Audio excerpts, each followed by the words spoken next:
اگر اب خیالات بدل رہے ہیں، سوچ بدل رہے ہیں ڈاکٹر صاحب، تو آپ کو لگتا ہے ہم آگے کی طرف بڑھ رہے ہیں؟ کوئی مفاہمت، مصالحت ہو سکتی ہے پاکستانی سیاست میں؟ دیکھیے فی الحال تو کوئی ایسے آثار نہیں ہیں، باتیں ہی باتیں ہیں نا۔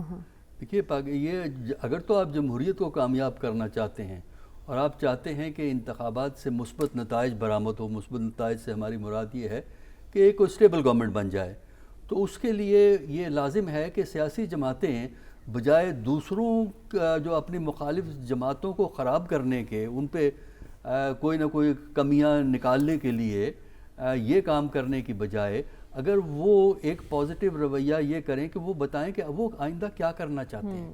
جو اس وقت ملک میں معاشرتی، سیاسی اور اقتصادی تناؤ ہے اور جو مسائل ہیں ان کو ایڈریس کرنے کے لیے آپ کیا طریقہ کار اختیار کریں گے؟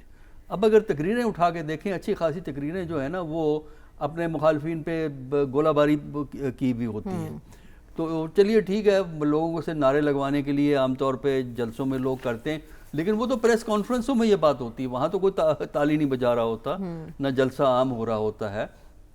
تو بات یہ ہے کہ اس رویے کی تبدیلی کی ضرورت ہے، اور آج بھی ہم نے دیکھا کہ وہ پی ٹی آئی کا الیکشن ہوا، دو پارٹیز نے اٹیک کیا کہ یہ اس میں یہ خرابی تھی، وہ خرابی تھی۔ ہمیں ہنسی آتی ہے کہ ہماری سیاسی جماعتوں کے انتخابات کس قسم کے ہوتے ہیں، سبھی میں اسی قسم کے ہوتے ہیں، تو لیکن یہ نہیں کہ اب بس چونکہ مخالفت کرنی ہے وہ لہٰذا ضرور تنقید کرنی ہے، لہٰذا تنقید ہوئی۔ آج بھی ہمیں جو پی ٹی آئی کا الیکشن ہوا ہے اس پہ تنقید ہوئی ہے، دو بڑی پارٹیوں نے دبا کے تنقید کی ہے، اور الیکشن کمیشن سے کہا ہے کہ جی اس کو ایکسیپٹ نہ کریں، اس کو سکروٹنی کریں۔ الیکشن کمیشن کو چاہیے کہ جتنی پارٹی ہیں ذرا ان کے ایک ہی کرائٹیریا استعمال کریں نا، ایک کے لیے نہ استعمال کریں۔ دوسری بات جو ایک چیز سمجھنا ضروری ہے تمام بڑی پارٹیوں کو، اگر آپ چاہتے ہیں کہ یہ انتخاب کریڈیبل ہوں، یہ انتخاب ایکسیپٹ ہوں کہ واقعی ایک اپرچونٹی تھی اپنی رائے کے اظہار کا، تو کسی بڑے پلیئر کو میدان سے نکالنے کی کوشش نہ کریں۔ ٹھیک ہے، اگر آپ یہ سمجھتے ہیں کہ الیکشن کمیشن پہ پریشر ڈال کے، الیکشن کمیشن پہ قصے کہانیاں کھڑی کر کے ایک پارٹی کو آپ فارغ کروا سکتے ہیں، تو دیکھیے اگر آپ ایک بڑی پارٹی کو فارغ کریں گے نا تو آپ کے الیکشن کی کریڈیبلٹی انٹرنیشنل لیول پہ زیرو ہوگی۔ لہٰذا یہ امتحان الیکشن کمیشن کا بھی ہے کہ کسی بڑے پلیئر کو قانونی سہارا لے کر یا کوئی دوسرا سہارا لے کر اگر آپ جو ہے قانون کے حوالے سے یا ایڈمنسٹریٹو ایکشن کے حوالے سے باہر نکالتے ہیں تو نکال تو سکتے ہیں، کیونکہ اقتدار ہے، طاقت ہے، عہدہ ہے، اور عہدہ جس عہدہ ہوتا ہے تو ظاہر ہے وہ پاورفل ہوتا ہے، لیکن اس کا نتیجہ یہ ہوگا کہ یہ انتخابات بے معنی ہو کے رہ جائیں گے۔ لہٰذا یہ چیز سمجھنا ضروری ہے کہ چھوٹی چھوٹی مقاصد کے حصول کے لیے جو بڑے مقاصد ہیں جس سے پاکستان کا مستقبل منسلک ہے کہ انتخاب صحیح ہو، انتخاب میں تمام پارٹیز کو ایکول اپرچونٹی ملے، اس سے پاکستان کا مستقبل ہے، کیونکہ اگر انتخابات کے بعد سٹیبل گورنمنٹ نہیں بنتی تو وہ سٹیبل گورنمنٹ جو ہے وہ پاکستان کی اقتصادی مشکلات کو حل کرنے میں کامیاب کبھی نہیں ہو سکتی۔ لہٰذا اس وقت بیہیویئر پولیٹیشینز کا یہ ہونا چاہیے کہ ایک دوسرے میں برائیاں نکال کے ایک دوسرے کی ٹانگ کھینچنا بند کریں، انتخاب کو سامنے رکھتے ہوئے آپ اپنا نقطہ نظر پیش کریں کہ آپ کے ہاں غربت ہے، آپ کے ہاں انفلیشن ہے، پرائس ہائیک ہے، آپ بازار میں جائیں، دکاندار بالکل آزاد ہے، جو مرضی قیمت آپ سے چارج کر لے، تو آپ یہ کس طرح اس کو کنٹرول کریں گے؟ کیا طریقہ کار ہے آپ کے پاس ایڈمنسٹریٹو پرائسز کو مینیج کرنے کا، اور کیا طریقہ کار ہے کہ ایگریکلچر جو آپ کا اتنا نیچے جا رہا ہے اور آپ کی جو اکنامک ڈیولپمنٹ ہے اس کی پرسنٹیج تو چیک کریں نا ٹھیک ہے۔ آپ کہہ رہے ہیں نا فیوچر پلان عوام کے سامنے رکھا جائے، آگے کا راستہ کیا ہے، کیسے بڑھنا ہے؟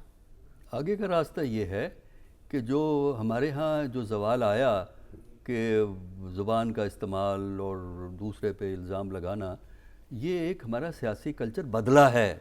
آپ اور سیاسی کلچر بدلا ہے جنریشنل چینج کے بعد۔ وہ جو بات کی جاتی ہے کہ رکھ رکھاؤ تھا، لحاظ تھا، وہ جنریشن اس وقت ختم ہو چکی ہے مور اور لیس، یا سائیڈ میں کچھ لوگ بیٹھے ہوئے ہیں۔ بعد آپ کی پولیٹکس کا سٹائل بدل گیا ہے، اس کی وجہ سے نان ٹالرنس جو ہے وہ ہر بڑی پارٹی نے شو کی ہے۔ جو زبان کی استعمال کا جو طریقہ کار بدلا ہے وہ آپ کو ہر پارٹی میں ملتا ہے. ہر پارٹی میں ایسے دیکھیے اس وقت ہماری بڑی پارٹیوں کے قریب جانے کے لیے جو ٹاپ کے جو فیصلہ کرتے ہیں اس کا بڑا آسان طریقہ ہے. ان کی مدح سرائی کیجئے اور اپنے مخالفین پہ گند اچھالیے. آپ کو ہر پارٹی میں چند ایک، میں نام نہیں لینا چاہتا، ہم سب کو پتہ ہے کیونکہ ہم سنتے ہیں میڈیا پہ، یوں بھی دیکھتے ہیں کہ بہت سے لوگوں نے صرف اپنی گفتگو کی وجہ سے اپنے آپ کو لیڈرشپ کے قریب کیا ہے. تو لہٰذا اس کی سب سے بڑی ذمہ داری لیڈرشپ پہ آتی ہے کہ جو پارٹی کا جو سٹائل ہوتا ہے، پارٹی کا جو رجحان ہوتا ہے، پارٹی کا جو سوچ کا طریقہ ہوتا ہے وہ لیڈرشپ دیتی ہے. کیونکہ ہمارے ہاں لیڈرشپ پارٹی کو کنٹرول کرتی ہے. پولیٹیکل پارٹیز جمہوری نہیں ہیں، عام ممبر سوچ نہیں پیدا کرتا، بلکہ لیڈرشپ پہ جو گروپ بیٹھا ہوتا ہے، چاہے فیملی ہے، چاہے وارڈ 5 7 10 آدمی اور ہیں، وہ کنٹرول کرتے ہیں. جب تک وہ اپنے رویے کو نہیں بدلیں گے اور انتخاب کے لیے جمہوری کلچر کو ایڈاپٹ نہیں کریں گے. دیکھیے جمہوریت کا نعرہ لگانا اور جمہوریت کے کلچر کو اپنے اندر داخل کرنا، اپنے رویے کو سیلف ریسٹرینٹ، جمہوریت کا ایک بنیادی اصول یہ ہے سیلف ریسٹرینٹ. اور سیلف ریسٹرینٹ کا مطلب یہ ہوتا ہے کہ میں خود کہوں دیکھیں آئین میں یہ لکھا ہوا ہے لہٰذا میں یہ نہیں کروں گا. اب رویہ یہ ہے آئین میں کچھ بھی لکھا ہو کر دو، دیکھا جائے گا. اگر مخالف کسی ہائی کورٹ سپریم کورٹ چلا گیا تو وہاں کر لیں گے، ورنہ ہم اپنا راستہ نکال لیں گے. ٹھیک ہے ڈاکٹر صاحب، بریک پر جانے سے پہلے سوال آپ کے لیے چھوڑ کر گئی تھی. جنگ بندی کے بعد ہم دیکھ رہے ہیں ایک بار پھر وحشیانہ بمباری کا آغاز کر دیا گیا اور قطر اب کوئی کردار ادا کر سکتا ہے جو اس نے پہلے سالس کا کردار ادا کیا؟ قطر اس سلسلے میں کام کر رہا ہے. قطر، ایجپٹ اور تھوڑا بہت وہ سپورٹ موبلائز کرتے ہیں امریکہ کی، اگرچہ امریکہ فلی اس میں نہیں ہے. کیونکہ اگر امریکہ مکمل طور پہ اس نتیجے پہ پہنچ جائے کہ اب سیز فائر ہونی چاہیے تو یہ سیز فائر ہونے کے بڑے زیادہ امکانات بڑھ جاتے ہیں. لیکن امریکہ بھی چاہتا یہ ہے کہ نقصان بڑھایا جائے اور اس کا حماس کا. لیکن ایک بات تو واضح ہے کہ اتنی طویل جنگ کے باوجود جو ہے حماس اپنی جگہ موجود ہے اور وہ رسپونڈ کرتی ہے. بلکہ کل جب شروع ہوا سلسلہ جمعے کے روز تو حماس کی طرف سے بھی کوئی میزائل فائر ہوئے ہیں اسرائیل کے اندر. اس کا مطلب یہ ہے کہ ان میں ابھی ملٹری کیپیبلٹی موجود ہے. اور پھر ایک اور چیز دیکھنے والی ہے، اسرائیل کی اتنی ریکونیسنس کے باوجود اور ملٹری غزہ کے اندر تک پہنچ گئی، کم از کم نارتھ پہ تو قبضہ انہوں نے کر لیا ہے جو وہ جاری رکھیں گے بعد میں بھی.